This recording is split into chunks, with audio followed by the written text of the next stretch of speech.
Along with the Chief of Defence Staff, General Rawat, General Rawat's wife, Madhulika Rawat, and 10 other armed forces personnel were killed in the Mi-17 V5 chopper crash near Coonoor on Wednesday. It's one of the biggest air accidents in India and in Indian military in decades, involving senior military officers.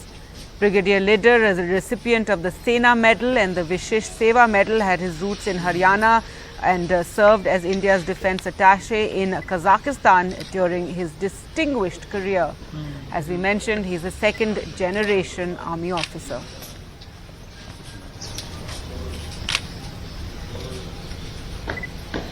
So far, the army is now trying to identify the remains of the 10 others who were killed.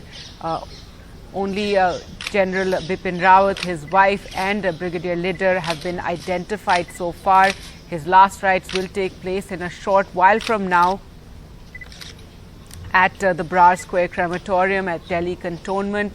And this is where later in the afternoon, General Bipin Rawat's last rites will also take place at 4 o'clock.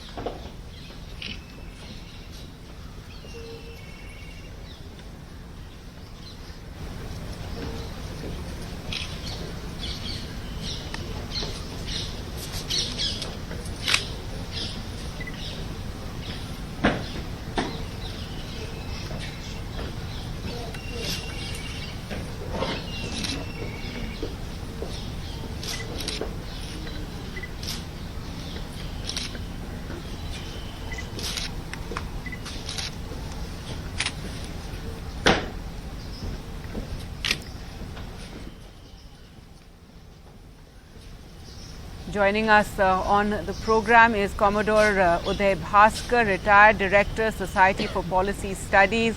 And, Commodore Bhaskar, it's just so tragic, this accident. We're all, I think, still in shock and just wondering how it took place. And 13 people killed in this manner, India's highest ranking defense officer killed in this manner, Chief of Defence Staff, General Bipin Rawat. And right now we're watching the tributes being paid to Brigadier Leader.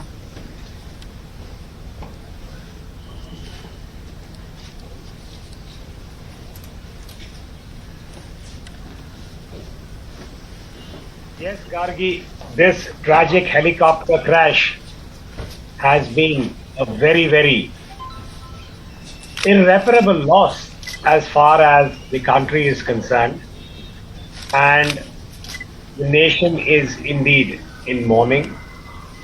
The Prime Minister and all the other senior officials, service chiefs and other dignitaries had led the country in mourning the loss of lives.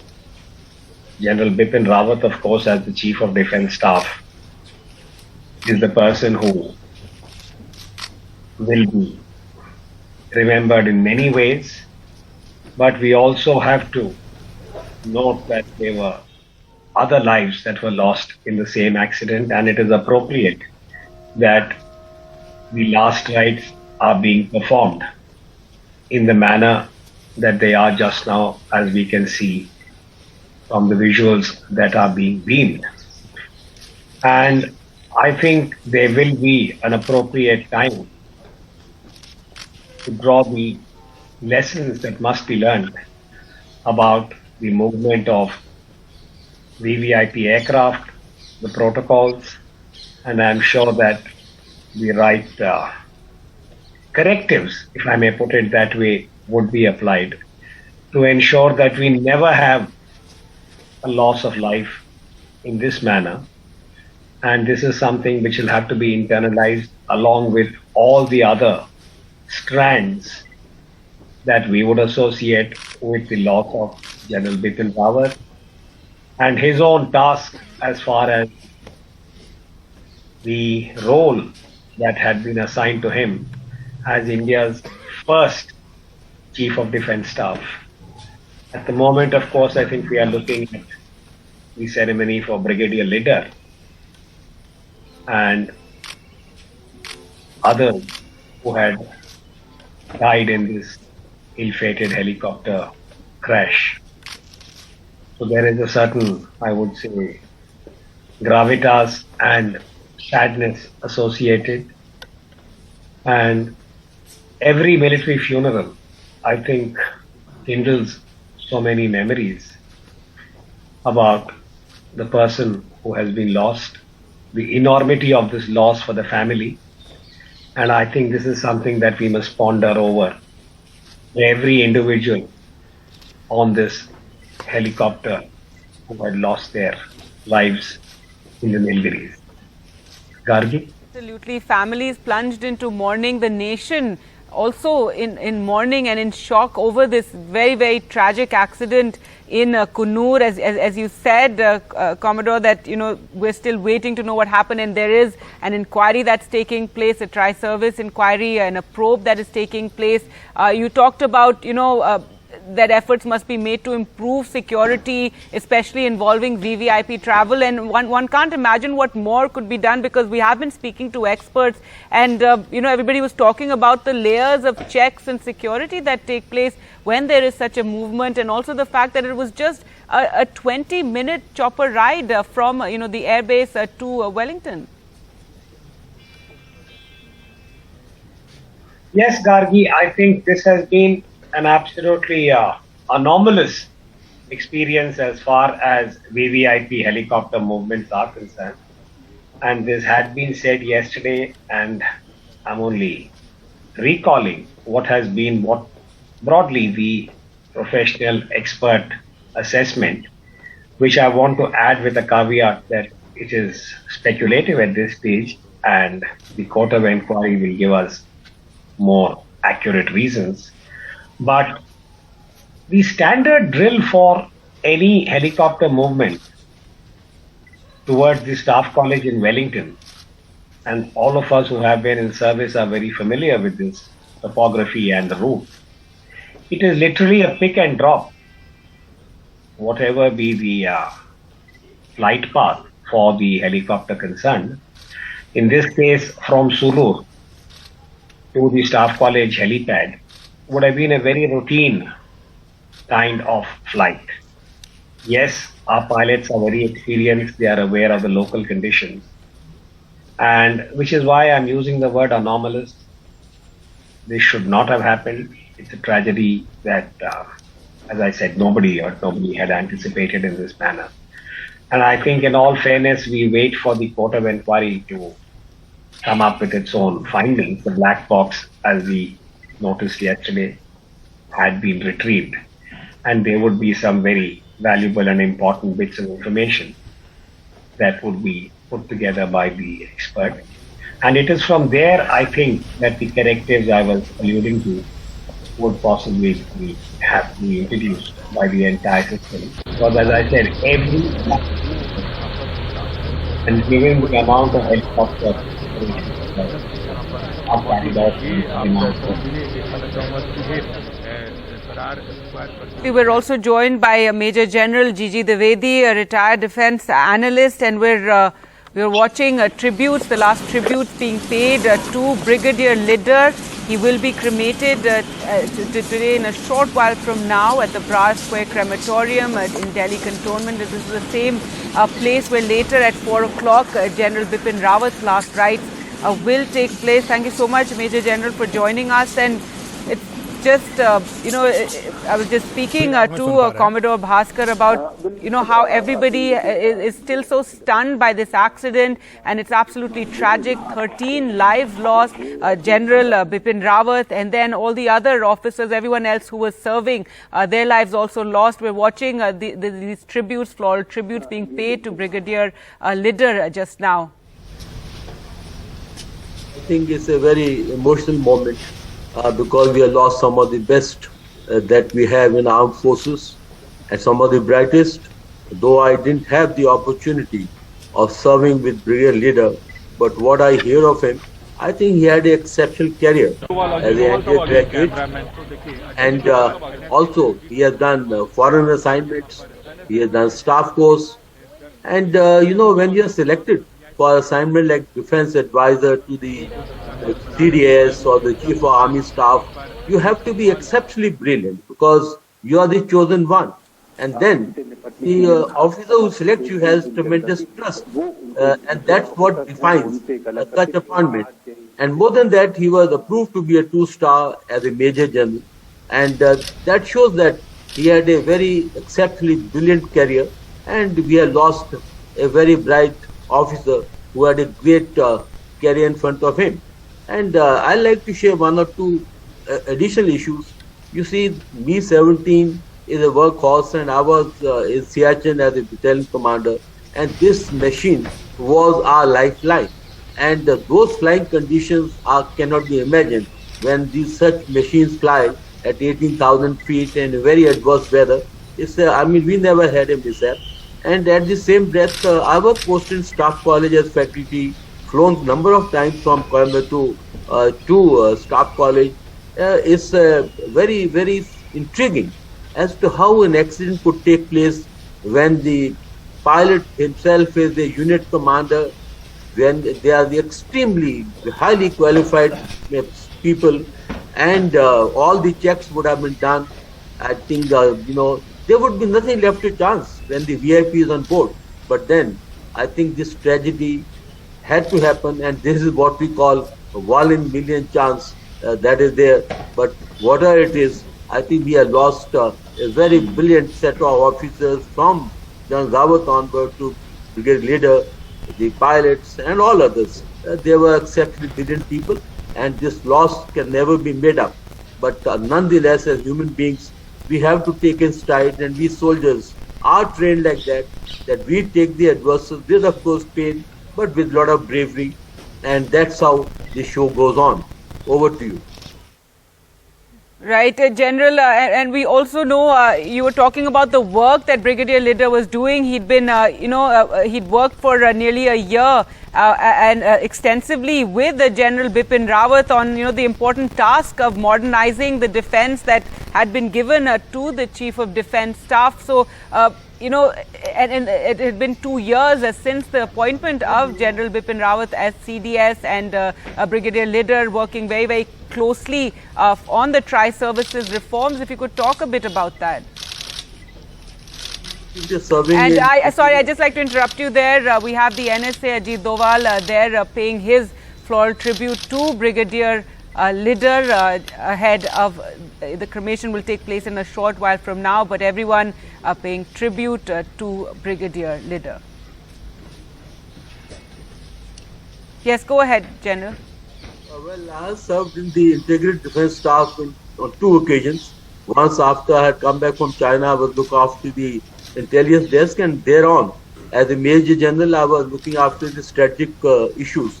Well, I think Integrated Defence Staff has a tremendous role, and what General Rawat was, doing, I think that was a great challenge, because we were transforming. It was a major transformation when you want to bring in changes which are very deep-rooted, and to bring 3 services together, not only jointness, but this involved integration, what we call theaterization, doctrinal changes, when we are talking about joint doctrines, joint fighting, joint training, joint acquisitions. All this were not run-of-the-mill, issues. They were the issues which were trying to chart a different path.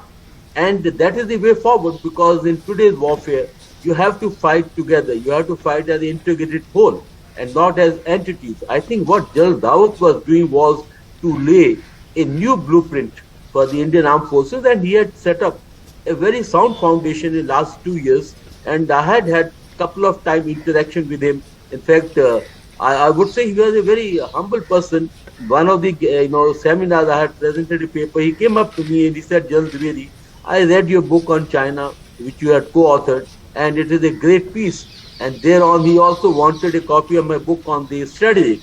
And I think he had a great insight into what is going on, very great mental clarity, vision that China is actually the foremost enemy, all adversary. And I think he was going forward in a very systematic manner. And one last thing which I wish to say, that when you are at that helm, you have to have a very good relationship with the political leadership, with the bureaucracy, because that is what actually can take the thing forward.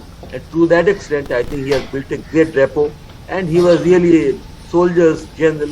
He had tremendous reputation on the ground and an excellent reputation as a professional, both in the civil and in the military circle. Over to you. Right, General, and Brigadier Litter, as we spoke, he was preparing for his next posting after he served for over a year as a key member of General Rawat's team. He was all set to be promoted, and I would just want to touch upon something poignant. He was a second generation army officer, and that's something, and in so many families it's a tradition. I mean, I'm from Uttarakhand. In many families, there's a tradition of service in the army, and you have various generations, not so much unfortunately the younger generation, but that also is something very, very poignant to note. It's a family that has served the country. Absolutely. I think armed forces work on legacy of the families, legacy of the units. That is the greatest strength. And when you have the family legacy, you have a benchmark. You have a benchmark what your elders did, and you have a grooming. You have great amount of motivation, and I think your DNA is defined by the legacy of your predecessors. And that is a great strength of Indian Armed Forces. Sorry to interrupt you, General. We have the three chiefs also paying their respects to Brigadier Litter. They're one by one, the three chiefs of the Defence Forces. They're coming to pay their last respects. Yes, General. Yes, I was talking about the legacy because you see, these are the latent or intangibles, what makes an officer, what makes a team, what makes a unit. And these all count toward the morale, because we fight wars with weapons, but we win by the morale. And the morale is what legacy you have, what are your traditions, what's your DNA. See, when you belong to the army family, then you go to a great institution like NDA and Indian Military Academy and other institutions, and then you join the regiment, which has a great history. And from a personal experience, I can say I have walked this way. I went to Sainik School, went to NDA, very clear path to join the armed forces, but there's always a great motivation. And there can't be greater motivation when your own father, your own grandfather, they have served in these battalions, they have served in the units. I think that's a very defining factor, a intangible, which actually is the cutting edge for an individual and also for the unit and the army at large. Over to you. Right. Commodore Bhaskar, if you could come in here with your thoughts as well. And, the General just spoke about morale of, the army and defense. And, I mean, again, coming back to the shock of this accident, and when we talk about morale, we can just imagine, the shock that the army and defense forces must be feeling, that the highest serving officer and his team in this manner Brigadier Litter as well, just killed in this chopper crash that you described as something very routine, just pick and drop. It's a 20-minute chopper ride. Let me add to what has just been said, Gargi, that each service has its own ethos in terms of how traditions are nurtured.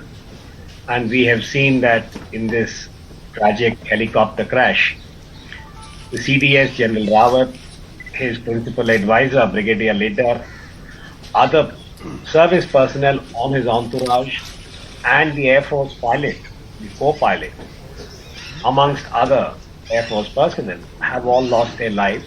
And I think in this ritual, this military ritual where you go through the last rites with a certain amount of ceremony, in a way, I think, assuaging the shock and the scale of the loss.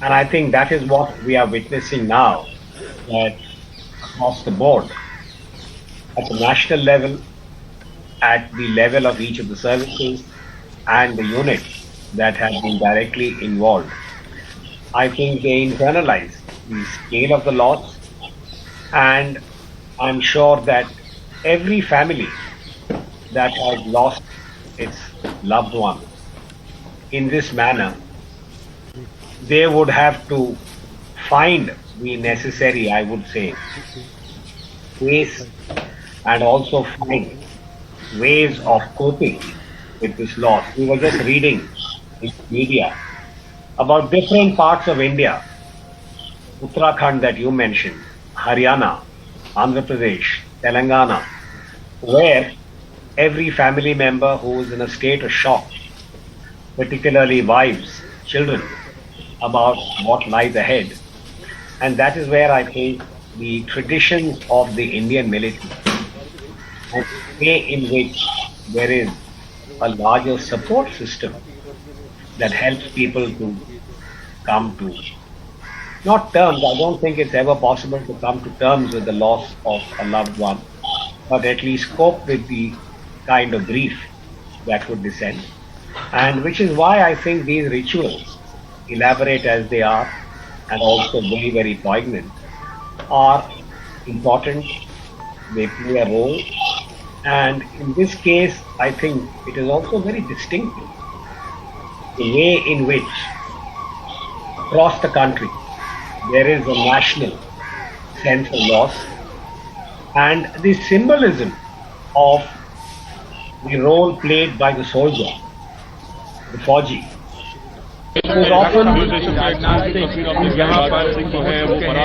Right, sorry to interrupt you there. We have the Defence Minister Rajnath Singh arriving there at the Brar Square crematorium where the tributes are being paid to Brigadier Lidder, who was killed in that chopper crash on Wednesday, in which 13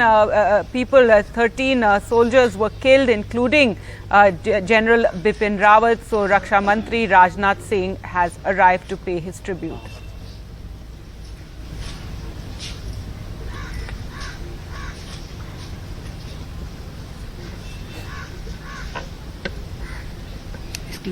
Raksha Mantri Rajnath Singh arriving there to pay tribute to Brigadier Lidder. His cremation will take place, last rites will take place in a short while from now.